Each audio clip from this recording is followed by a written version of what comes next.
السلام علیکم، امید ہے کہ آپ لوگ خیریت سے ہوں گے۔ جہاں بات اردو کی جائے اور وہاں افسانہ کا ذکر نہ کیا جائے، ایسا ہو نہیں سکتا۔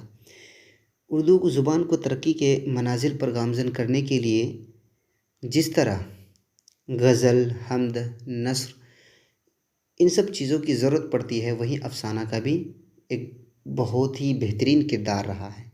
اس لیے افسانہ کے متعلق جو بنیادی چیزیں ہیں اسے جان لینا ہم لوگوں کے لیے بیحد ضروری ہے۔ تو چلیے میں آپ کو سوال کے مادھیم سے سوال کے انداز میں سمجھانے کی کوشش کرتا ہوں، آپ ان کو نوٹ کرتے جائیے۔ اگر سہولیت ہو تو آپ ان کو ڈائری میں بہترین سے سوال جواب کے روپ میں ایک نوٹ بنا لیجئے۔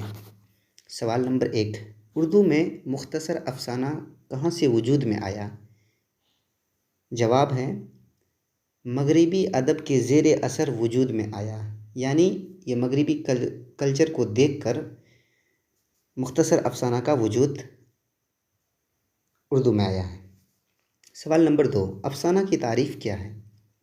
بہت لوگوں نے بہت طرح سے اس کی تعریف کی ہے، جو اس میں سے سب سے دل کو چھو لینے والی تعریف ہے وہ یوں ہے: افسانہ ایسی نثری کہانی ہے جو ایک ہی نشست میں پڑھی جا سکے۔ مطلب کہ افسانہ ایک ایسا دلچسپ ہے، نثری کہانی ہے کہ انسان جب تک اس کو پڑھ نہیں لے گا، تھوڑا سا پڑھ کے چھوڑ دینا چاہے گا، نہیں چھوڑ پائے گا۔ جب تک اسے مکمل نہیں کر لے گا تب تک اس کے دل کو سکون نہیں ملے گا۔ تو یہ تعریف یہ ہو گئی۔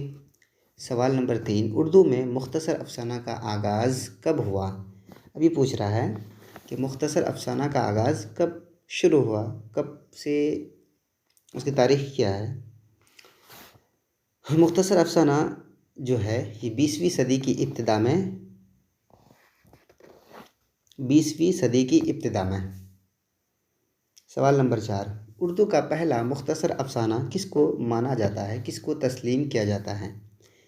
جواب ہے اردو کا پہلا مختصر افسانہ نصیر اور خدیجہ کو مانا جاتا ہے، تسلیم کیا جاتا ہے۔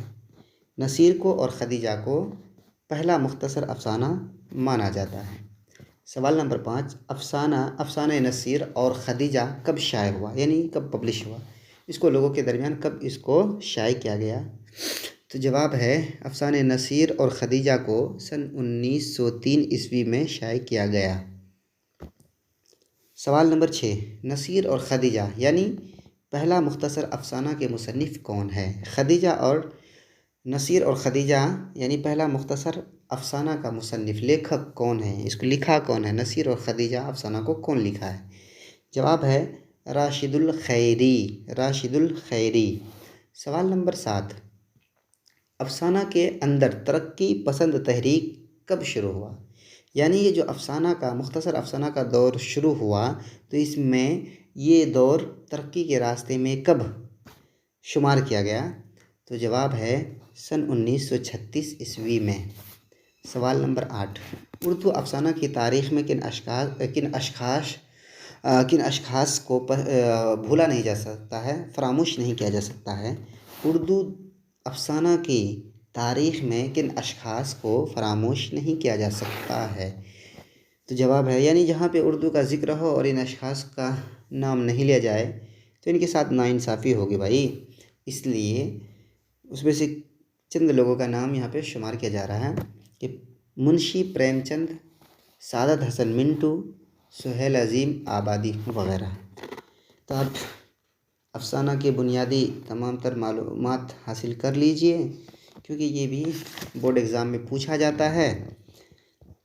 اس سے آپ کو افسانہ کی تعریف معلوم ہو جائے گی، اس کی تاریخ معلوم ہو جائے گی، وہ کہاں سے آئی وہ بھی معلوم ہو جائے گی، اور اس کا پہلا افسانہ جو ہے کہ کون ہے اور اس کا لیکھک کون ہے اور یہ کب پبلش ہوا۔ اسی طرح یہ تمام تر بنیادی چیزیں اردو سے دلچسپی رکھنے والوں کے لیے جاننا بیحد ضروری ہے۔ امید ہے کہ آپ کو یہ ویڈیو پسند آئی ہوگی۔ اگر پسند آئی ہے تو آپ اپنے نزدیکی ساتھی سے شیئر کر سکتے ہیں۔ Thank you.